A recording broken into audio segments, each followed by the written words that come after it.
America అధ్యక్ష పదవిలోకి రెండవసారి అడుగుపెట్టిన డొనాల్డ్ ట్రంప్ వరుసగా కఠిన నిర్ణయాలను తీసుకుంటున్నారు. తమ ఆర్థిక వ్యవస్థను చక్కబెట్టుకునే పేరుతో విదేశాలపై భారీగా సుంకాలు విధిస్తూ బెదిరిస్తున్న డొనాల్డ్ ట్రంప్ ఇదే క్రమంలో మరికొన్ని దేశాలకు షాక్ ఇచ్చేందుకు కూడా సిద్ధమయ్యారు. ఈ మేరకు 12 దేశాలను ఎంపిక చేసుకుని వారికి ఈరోజు వేర్వేరు భారీ సుంకాలతో షాక్ ఇచ్చేందుకు ట్రంప్ నిర్ణయం తీసుకున్నారు. ఈ మేరకు ఆయా దేశాలకు పంపే పత్రాలకు సంతకాలు కూడా చేసేశారు.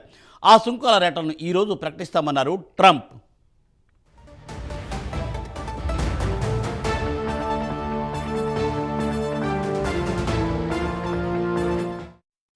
ట్రంప్ అధికారంలోకి రాగానే విదేశాలు తమ దేశ వస్తువులపై ఎంతెంత సుంకం విధిస్తున్నాయో తాను వారి దేశ వస్తువులపై అంతే సుంకం విధిస్తాను అంటూ హెచ్చరికలు జారీ చేసిన విషయం తెలిసిందే. మరి ట్రంప్ చివరి నిమిషంలో వెనక్కి తగ్గారు. 90 రోజుల పాటు సుంకాల పెంపు నిర్ణయాన్ని వాయిదా కూడా వేశారు. ఆ గడువు ఎల్లుండితో ముగిసిపోనుంది. ఈ 90 రోజులలో తమతో వాణిజ్య ఒప్పందాలు చేసుకుంటే సరే, లేకపోతే సుంకాల మూత తప్పదని ట్రంప్ గతంలో హెచ్చరించారు. దీంతో పలు దేశాలు అమెరికాతో ఒప్పందాలను చేసుకున్నాయి. మరిన్ని వివరాలను మా నేషనల్ బ్యూరో చీఫ్ కళ అందిస్తారు. కళ.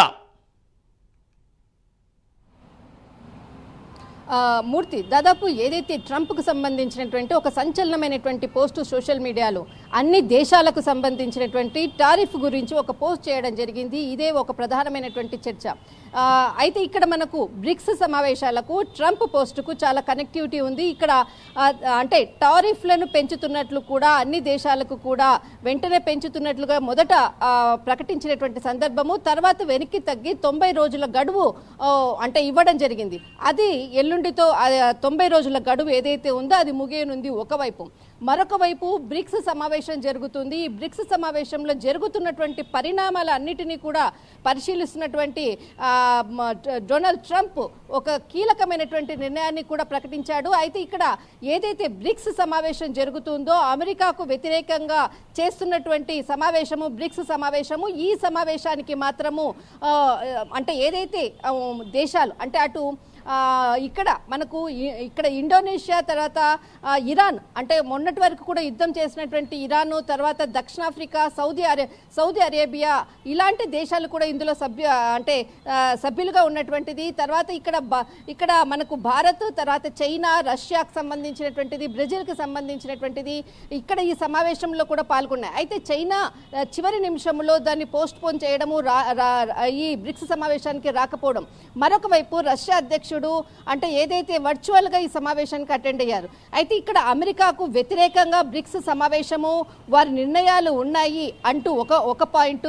రెండవ పాయింట్, ఏదైతే డాలర్ విలువను తగ్గించేటటువంటి ప్రయత్నము చేస్తున్నటువంటి బ్రిక్స్ సమావేశానికి అందులో ఉన్నటువంటి సభ్య దేశాలకు ఖచ్చితంగా 10% పన్ను ఎక్కువగా విధిస్తామంటూ కూడా ఒక కీలకమైనటువంటి పోస్ట్ చేయడం జరిగింది.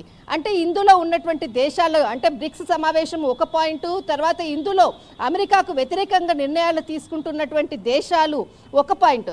మొత్తం మీద మాత్రం ఓవరాల్గా ఇందులో ఉన్నటువంటి దేశాలపై టారిఫ్కి సంబంధించినటువంటిది ఈరోజు మధ్యాహ్నం లోపల కీలకమైనటువంటి దేశాలకు మాత్రము టారిఫ్ 10% పెంచుతున్నట్లు కూడా దీనిపై సంతకం కూడా చేశాను, అది కొద్దిసేపట్లో పోస్ట్ చేస్తున్నాము అన్నటువంటిది ఏదైతే పంపిస్తున్నామో ఆయా శాఖలకు, ఆయా దేశాలకు సంబంధించినటువంటి విషయాన్ని కూడా చాలా క్లియర్గా చెప్పడం జరిగింది.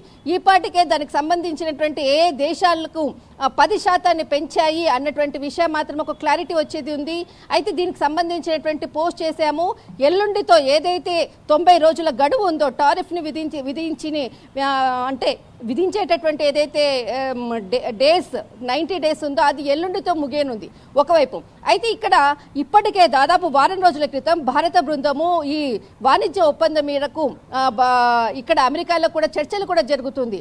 కానీ ఇక్కడ బ్రిక్స్ సమావేశం ఒకవైపు జరుగుతున్నటువంటి పరిణామాలపై ఇక్కడ భారత బృందంతో జరిగేటటువంటి చర్చలు కూడా ఒక కొలిక్కి వచ్చేటటువంటి అవకాశం కూడా ఉంది. కానీ ఏదైతే లాంగ్గా అంటే ఇక్కడ 1 సంవత్సరం పాటు విధించేటటువంటి ఏదైతే వాణిజ్య ఒప్పందం అనుకోవచ్చు భారత్తో, కానీ ఇక్కడ మినీ ఒప్పందం కుదుర్చుకునేటటువంటి దిశగా అడుగులు వేస్తుంది ట్రంప్ ప్రభుత్వము అన్నటువంటిది మాత్రం వార్తలు వస్తుంది.